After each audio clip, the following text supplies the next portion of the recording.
സഹോദരങ്ങളെ, എല്ലാവർക്കും ഒരു നമസ്കാരമുണ്ട്. പിന്നെ എന്തൊക്കെയുണ്ട് വിശേഷം? സുഖമാണോ? ഊണ് കഴിക്കാറായില്ലല്ലേ? ഇവിടെ ഞങ്ങൾ റെഡിയാക്കി. ചോറ്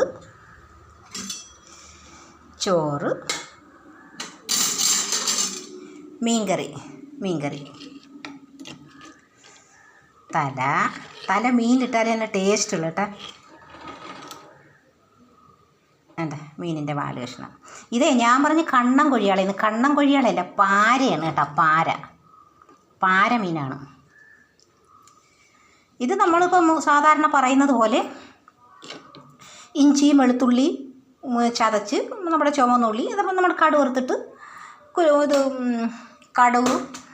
എണ്ണ വെളിച്ചെണ്ണ ഒഴിച്ച് കടുക് വറുത്തിട്ട് ഇഞ്ചിയും വെളുത്തുള്ളി ഇട്ട് വഴറ്റി അതിൻ്റെ കൂടെ പച്ചമുളകും നമ്മൾ ഇച്ചിരി സവാളയും കൂടെ ഇട്ട് വഴറ്റി മുളക് പൊടി, മല്ലിപ്പൊടി, മഞ്ഞൾപ്പൊടിയും ഉലുവപ്പൊടിയും കൂടെ വറുത്ത് തേങ്ങ അരയ്ക്കുന്ന കൂട്ടത്തിൽ തേങ്ങ കുറേ അരച്ചിട്ട് ഇതും കൂടെ അരച്ചിട്ട് നല്ല വശിയുള്ള നമ്മുടെ കറിയുടെ പാകത്തിന് മീൻ കറിക്ക് എങ്ങനെ അരിയേണ്ടി വരും അതനുസരിച്ച് അരച്ചിട്ട് ഇതിന് അരപ്പ് കടുക് വറുത്തതിനകത്ത് ഒഴിക്കുക.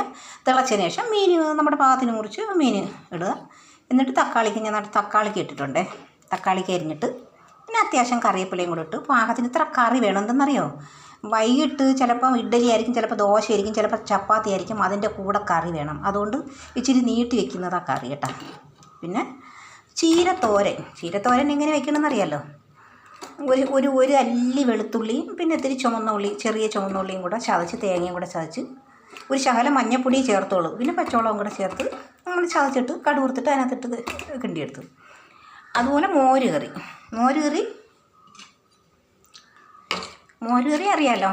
മോര് കറി ഇതുപോലെ ഇഞ്ചിയും വെളുത്തുള്ളിയും കൂടെ ചതച്ച് കടുക് വറുത്ത് ഉലുവയാണ് ഇടുക. കടുവിൻ്റെ കൂടെ ഞാൻ കടുവൊന്ന് പൊട്ടിയിട്ട് ഉലുവ ഇട്ടിട്ട് ഉലുവ ഒന്ന് കളർ മാറുന്നതിന് മുമ്പേ ഞാൻ ഇഞ്ചിയും വെളുത്തുള്ളിയും ചുവന്നുള്ളിയും കൂടെ ഇട്ട് വഴറ്റിയിട്ട് നല്ല മണം വന്നിട്ട് അപ്പോഴായിരിക്കും നമ്മുടെ ഉലുവയും കൂടെ നല്ല ചുവന്ന് വരുന്നത്. അല്ലാതെ ഉലുവയിട്ട് ചുമന്നിട്ടാകുമ്പോൾ പിന്നെ കരിഞ്ഞു പോകും.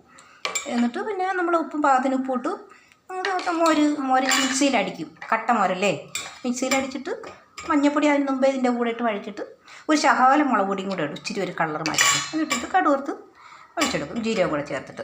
പിന്നെ അവിയലും അതുപോലെ തന്നെ. അവിയലിന് ഒരല്ലി വെളുത്തുള്ളി ഇടും കേട്ടോ.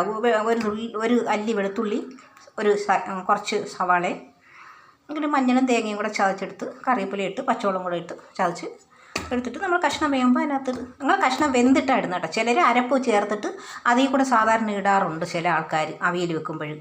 ഞങ്ങൾ ഇങ്ങനെയാണ് വെച്ചത് കേട്ടോ. ഞങ്ങൾ പിന്നെ വെന്തതിന് ശേഷം ഇട്ടത്. ചിലർ അതിന് മുമ്പേ അരപ്പ് ചേർത്ത് വയ്ക്കാറുണ്ട്. തക്കാളി അരിഞ്ഞിട്ട് അത് പാകത്തിനാക്കിയെടുത്ത് അവിയൽ. പിന്നെ ചോറും പിന്നെ മോര് കറി ഇത്ര തന്നെ നമ്മളാക്കിയിട്ടുണ്ട്. ഓക്കെ, ഊണ് കഴിക്കാൻ സമയമായിട്ടില്ലല്ലേ? നിങ്ങൾ ചടപടാന്നൊക്കെ അല്ലേ ആക്കിയെടുത്ത്. ഒത്തിരി പണിയുണ്ട്. ലത ഇനി താഴോട്ട് വന്നില്ല. എൻ്റെ പണിയാണ് നിന്നതൊക്കെ മീൻകറിയൊക്കെ. എന്നാൽ പിന്നെ ടാറ്റാ സഹോദരങ്ങളെ.